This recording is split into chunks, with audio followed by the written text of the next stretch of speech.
What's going on, you guys? Brickman here. Welcome back to some more Battlefield 1. I'm very excited. We're just 4 days away until DLC 1 drops, which is called They Shall Not Pass. And a little overview of that, they have the new maps, Verdant Heights, which is a fiery wasteland type of map. Fort Deval, which is the first big engagement inside a fort. Soizens, which includes plane, tanks, and infantry assaults, so that'll be a cool mixture. And then Rupture, which is a poppy-filled tank wreckage from previous tank battles. Alongside that, you got the two new operations, the new game mode called Frontlines, the Behemoth tank weapons, and a little bit more. I think there's more. There's like a stationary weapon and things of that. But 4 days away, just right around the corner. But I have some more good news and exciting news. Battlefield announced the remaining 3 DLC with little descriptions and everything. So I wanted to give you guys a look of what is to come, even though the new Battlefield or the new DLC is just right around the corner. So they announced that the Russian army is coming to the game sometime soon or whatever, and that is actually the second DLC. That DLC is called In the Name of the Tsar. And this is a little description that they gave us. Enter the biggest front of World War I with the Russian army. Ride in Galicia with the legendary Hussars, which is like the Austria-Hungarian army. During the Brusilov offensive, partake in the skirmishes of the Albion assault in a freezing archipelago and fight in the snow-covered ravines of the treacherous Lupkow Pass. And when I first read this, the thing that stuck out to me is the snow-covered ravines. I love snow battles, whether it be in Battlefield or Call of Duty or just like any other game. Snow maps are one of my favorites. And the previous snow maps and previous Battlefields have been amazing and like just well made, and just it's so pretty. But a little like kind of history here. I'll give you my best history lesson.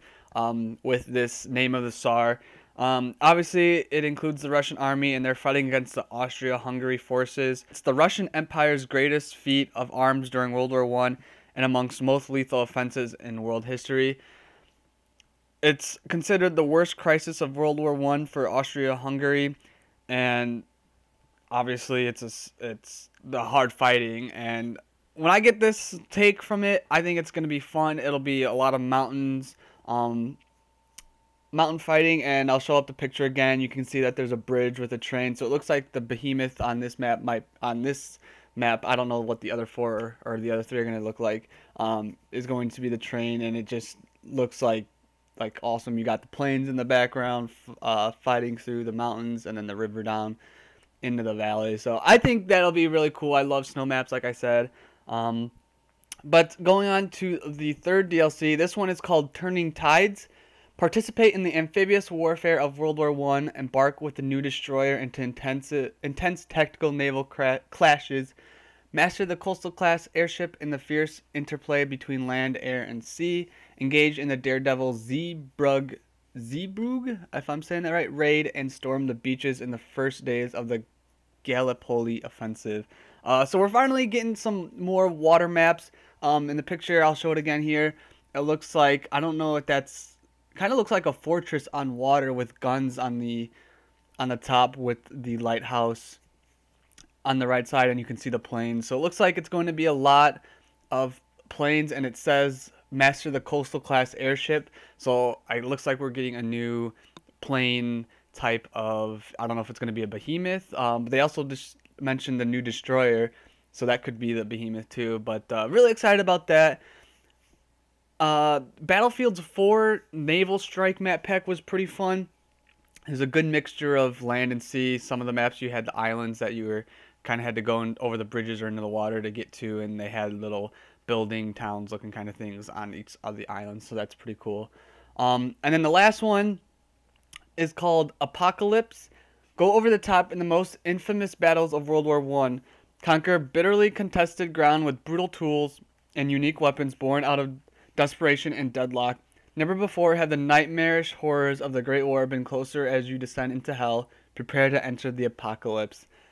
Now this has a lot of potential. This looks like it's going to be close quarters, maybe some like more trench warfare.